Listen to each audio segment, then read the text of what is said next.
আসসালামু আলাইকুম আহলান ও সাহলান বন্ধুরা, আশা করি সবাই ভালো আছেন। আজকে খুবই গুরুত্বপূর্ণ কিছু আরবি বাক্য আমরা শিখব।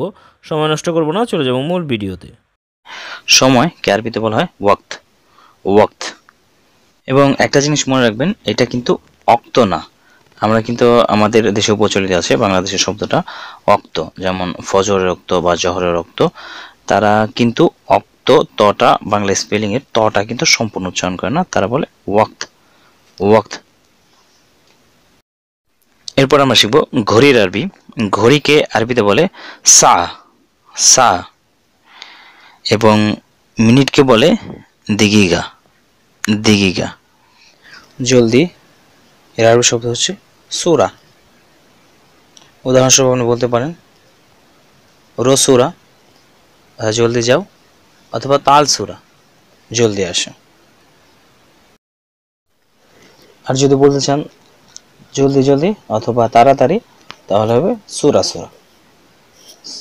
শব্দটা দুইবার ব্যবহার করতে হবে, সুরা সুরা।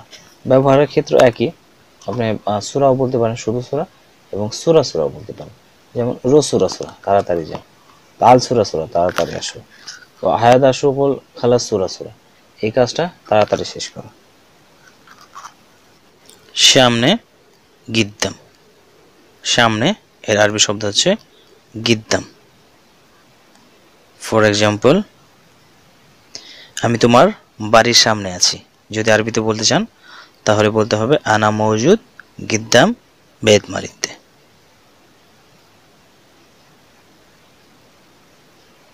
সামনে যাও, রো গিদ্দাম। সামনে যাও, রো গিদ্দাম। পেছনে অরা। পেছনে এর আরবি শব্দ হচ্ছে অরা। ফর এক্সাম্পল, এগুলো গাড়ির পিছনে রাখো, তাহলে আরবিতে আপনি বলবেন হাদা রাক্কাব অরামাল সায়ারা। রাক্কাব অর্থ রাখো। পেছনে আসো অথবা পেছনে যাও, এটা আরবি হবে তাল অরা, অর্থাৎ পেছনে আসো, আর রো অরা, অর্থাৎ পেছনে যাও। আজ এর আরবি শব্দ হচ্ছে অ্যালিয়ম। আজ অ্যালিয়ম। গতকাল আমস। গতকাল এর আরবি শব্দ হচ্ছে আমস। গত পরশু গাবল আমস। গত পরশু এর আরবি শব্দ হচ্ছে গাবল আমস। আগামীকাল বখরা বা বাজার। দুটি শব্দ আরবিতে ব্যবহার করে বখরা অথবা বাজার। 3 কে বলা হয় তালাতা এবং 30 তালায় 3। 4 আরবা 40 আরবাইন। 5 খামসা 50 খামসিন। 6 সিত্তা 60 সিত্তিন। 7 সাবা 70 সাবাইন। 8 তামানিয়া এবং 80 কে বলা হয় তামানিন। তামানিয়া তামানিন। 9 কে বলা হয় তেসা, 90 কে বলা হয় তেসাইন। আমি এর আরবি শব্দ হচ্ছে আনা। আমি আনা। ফর এক্সাম্পল, আমি আব্দুর রহিম, এর আরবি হবে আনা আব্দুর রহিম। আমার এর আরবি শব্দ হচ্ছে মাল আনা। ফর এক্সাম্পল, এটা আমার বই, হায়াদা কিতাব মালানা। অর্থাৎ আনা অর্থ আমি, এবং এর আগে যদি আপনি মাল শব্দটা বসিয়ে দেন তাহলে কিন্তু হয়ে গেল আমার। এটা আমার বই, হায়াদা কিতাব মালানা। আসো এর আরবি শব্দ হচ্ছে তাল। যাও, রো। আসো এর আরবি শব্দ হচ্ছে তাল। যাও এর আরবি শব্দ হচ্ছে রো। তাল আপনি ব্যবহার করবেন যখন সরাসরি কাউকে ডাকছেন, বা আপনাকে সরাসরি কেউ ডাকতে, তখন তাল ব্যবহার করবে। বা ফোনে বলছে, ধরেন আপনাকে বলছে, ধরেন আপনার নাম রিপন, আপনাকে বলছে রিপন তাল দেওয়ানিয়া, রিপন দেওয়ানিতে আসো। এখন যখন 5 মিনিট আপনি গেলেন না, তখন সে আপনাকে আবার ফোন করবে, রিপন ইজি ওলা মায়াজি, তুমি আসছো কি আসো নাই। তখন কি তাল ওলা মায় তাল তাল বলবে না, তখন বলবে ইজি ওলা মায়াজি, আসছো কি আসো নাই।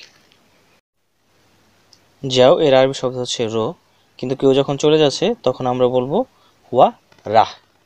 চলে গেছে বা চলে যাচ্ছে সেক্ষেত্রে আমরা বলবো হুয়া রাহ।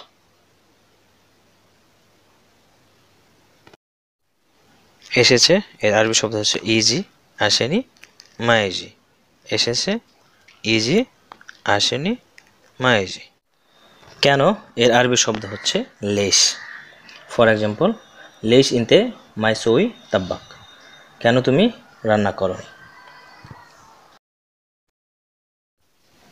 রং কে কুয়েতি ভাষায় বলা হয় সুবুক, এবং মিডল ইস্টের কোনো কোনো দেশে এটাকে বলা হয় লায়ন। রং এর আরবি শব্দ হচ্ছে সুবুক কুয়েতি ভাষা। ফর এক্সাম্পল, ইনতে আরব সই সুবুক, তুমি রং করতে জানো। হে আনা আরব সই সুবুক, হ্যাঁ আমি রং করতে পারি বা জানি। অথবা লা আনা মায় আরব সই সুবুক, না আমি রং করতে জানি না বা আমি রং করতে পারি না। ইয়াউমুল আহাদ, রবিবার। আহাদ শব্দটি এসেছে আরবি শব্দ অহেদ, যার অর্থ এক।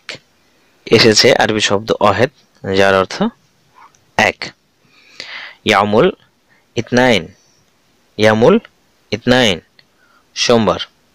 ইতনাইন শব্দটি এসেছে আরবি শব্দ ইতনাইন, যার অর্থ দুই। ইয়ামুল ইতনাইন, সোমবার। রান্নাঘরকে আরবিতে বলে মাদবাক। রান্নাঘর আরবি শব্দ হচ্ছে মাদবাক, মাদবাক। এরপরে গ্যাস, গ্যাসকে বলা হয় গাস। গ্যাস এর আরবি শব্দ হচ্ছে গাস। এবং সিলিন্ডারকে বলা হয়, গ্যাসের সিলিন্ডারকে বলা হয় সিলিন্ডার মাল গাস।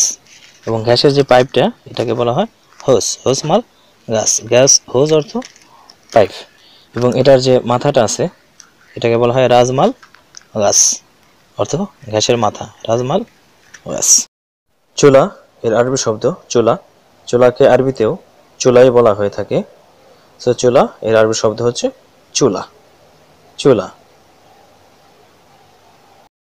হাঁড়ি পাতিলা বা ডেক, আমরা যেমন বড়টাকে বলি ডেক, এখানে সবগুলোকে বলা হয় জিদর, জিদর।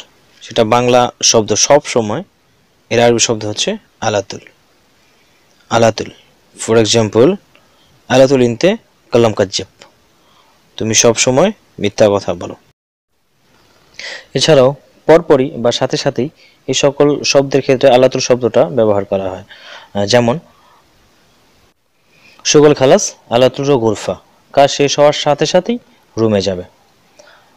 অথবা কফিল আপনাকে বলতে পারে তাব্বা খালাস আলাতুল ইনচু, রান্না শেষ হওয়ার পর পরই পরিবেশন করবে অথবা সাথে সাথেই পরিবেশন করবে।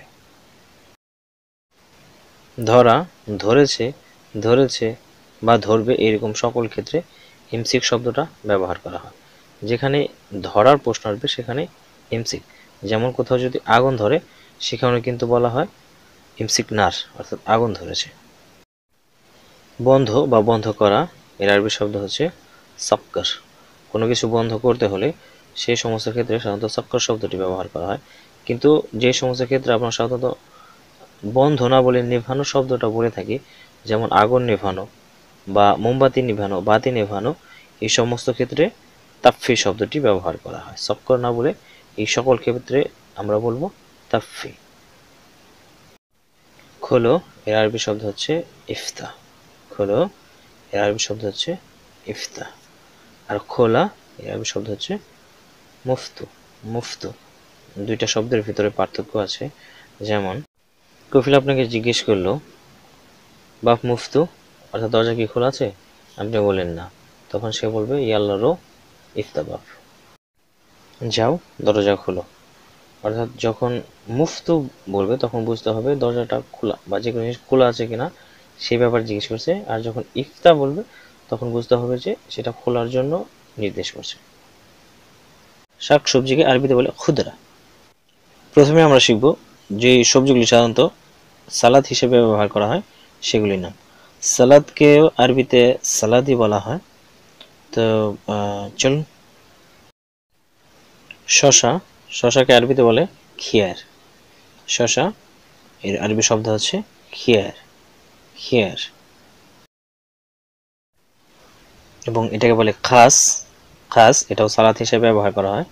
খাস দুই ধরনের হয়ে থাকে, একটা হয়ে থাকে লম্বা ধরনের এবং আরেকটা হয়ে থাকে গোল ধরনের। ধনিয়া পাতা বা সস পাতাকে আরবিতে বলে কুসবারা, কুসবারা। এবং ধনিয়া পাতার মতোই দেখতে, একদম দেখতে। এটা আরব দেশে সাধারণত এটা দেখা যায়, আমাদের দেশে দেখা যায় না। সো এটাকে বলে বাগধানুস, বাগধানুস।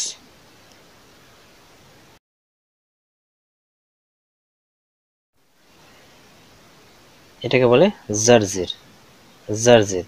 জারজির পাতা অনেকটা আমাদের দেশে পালং শাকের মতো, একটু পাতাটা একটু ছোট হয়। এটাও সালাদ হিসেবে ব্যবহার করা হয়, জারজির। আজকের মতো এই পর্যন্ত ভিউয়ার্স।